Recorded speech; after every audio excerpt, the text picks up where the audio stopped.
The discipline of determination. That's what I want to share about today. One of the great virtues that's so difficult to acquire, like all the great things, it comes with a lot of work, a lot of grit, a lot of time and effort to develop these virtues. But I want to share when the discipline of determination was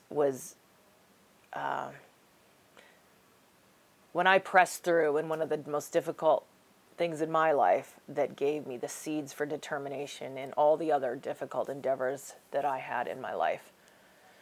And I've shared a little bit about this in some of my earlier videos, but when I was about 20 years old, actually that's where I spent my 21st birthday. I had a season that I worked caretaking a ranch in northern British Columbia, about 3 hours from the nearest hospital, very, very remote at the end of a long gravel road, 20 miles into the mountains or something.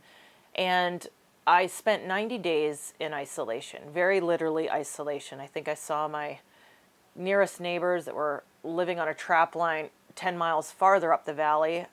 They left their truck at the ranch I worked at and lived full-time. I think they were the last full-time trappers in British Columbia, at least when I was there doing that. But I would see them once a week for coffee. I think my folks came in once or twice to bring me some groceries, and there was a few strangers that knocked on the door. But for the most part, almost without exception, I spent 90 days in isolation. And the last 8 days of those, I did not see a soul. And during this time, I had only committed to go there for 2 weeks. It evolved, and as time went on, some things changed, and I was asked to stay longer. And initially, it was just for another week, then another week, another couple of weeks, and at each turn, I felt to press through. And I didn't go for the money, and I didn't stay for the money, but that might have been a reward on top of it. But I had gone for other reasons, and I ended up staying for different reasons. And maybe I'll share more of that in detail at some point down the road. But I want to speak about this idea because determination is this curious thing. It's this prized virtue, but so difficult to acquire in our microwave society. And this place that was more or less the hardest job in my life became the proving ground for this prized virtue. And in my mind, I wanted to quit. It was a battleground. I wanted to quit every day. Many times in the same day I wanted to quit. But I pressed through, and as I look back at that season, I realized that I want to share with you something out of my journal in a moment that helped to fuel that pressing through, and even to consider all the reasons not to quit in a new light, to prize this value or this virtue of determination. But what I realized at the conclusion of this experience, when I had pressed through these 90 days, I didn't know nobody but God probably really knew what that time frame was in the beginning. But it was truly like drilling through rock. It was drilling through rock. It was painful. It was miserable. It was lonely. It was painful, miserable, lonely, over and over and over. It was hard. It was boring.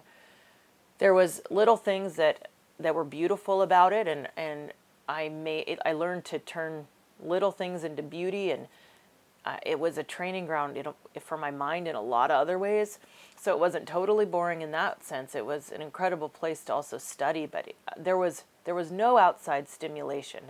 There was no internet, and talking on a phone was a satellite phone, and that was $1,000 a month. So there were limitations to how much you could even just call someone either.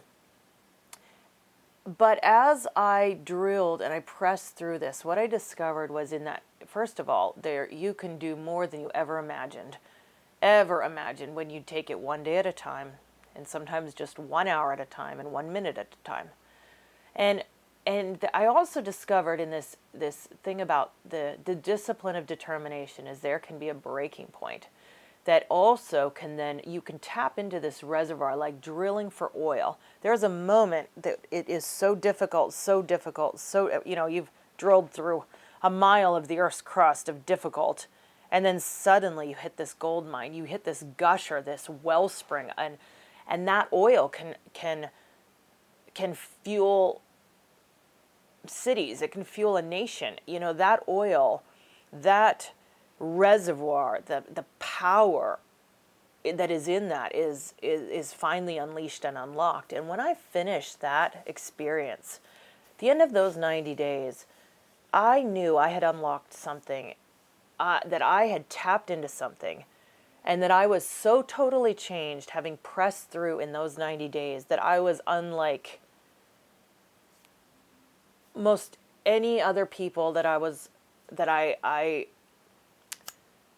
walked around with, that I had accessed a different wellspring, or tapped into some of the deeper potential that we had as people. I'm not saying that I was better than anyone else. I don't mean that, but there is a confidence and there is a resiliency that comes in knowing what you're made of. And it was an experience that was one of the very first that helped me to see what I was made of. And so I'd like to read you just this excerpt from my journal that helped to fuel and press through. And before I do, since it's a little late, but I welcome you. This is, my name's Andrea Brown. This is Thrival Now, new YouTube channel where I'm committed to helping you go from survival to thrival in your health, wealth, and relationships.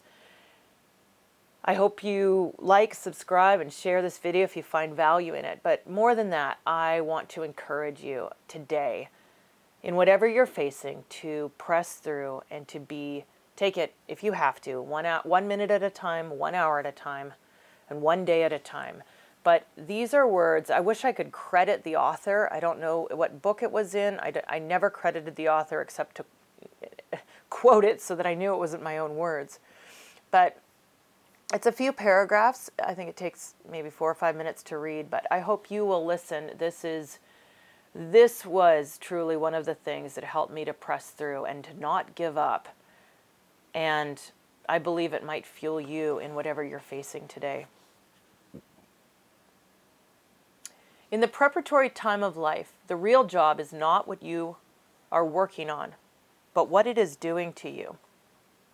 You start it with a great gush of interest, then suddenly it goes stale, and you quit.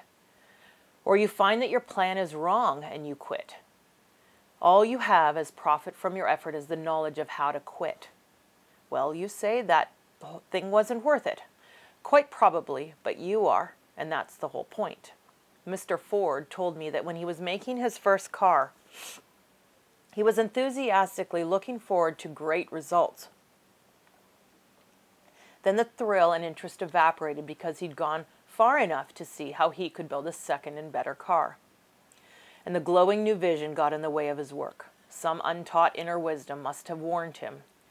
For he forced himself on. He soon discovered he was learning more and more about his second car by going on to complete the first. He realized, by the strength of the temptation to quit, that it was precisely that, a temptation to quit, not merely an urge to do better.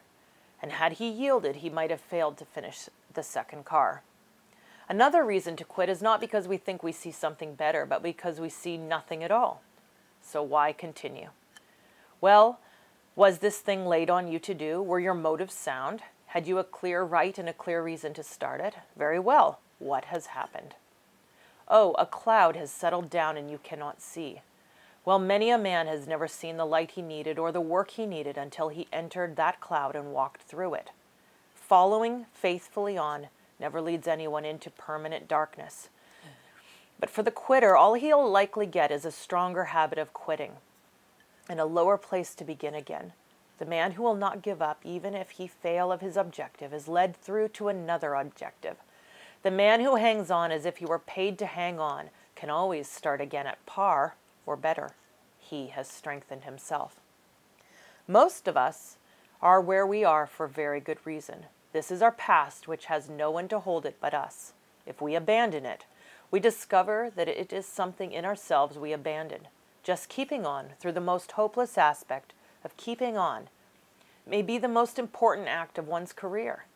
The last dejected effort often becomes the winning stroke. Most people have quit too soon. Another week, a few more good licks, standing by just a little longer, and the whole situation would have opened into a larger phase. The theater of this drama is ourselves. The mind may forge a circumstance into a shackle, or it may lift us into the sphere where events are plastic. The power of courage and endurance to rearrange our whole relation to events is proved daily as one of our commonest experiences. In its loveliest form, this compulsion, this power, is simply the act of hanging on, plodding on, doggedly forcing oneself on for yet 1 hour or for one more day. Quitting makes a dead end of any road, often just as it was ready to open. Transfer if you must, catch another wavelength, change your level to a higher one, but don't quit. It is always too soon to quit. And so I leave you with that today. And I pray that you would have the strength to hang on just a bit more, and that you too would tap into those deep reservoirs and discover what you're made of in ways that you've never known before. And that would fuel many more years of incredible adventure and beauty in your life, and fulfillment and meaning.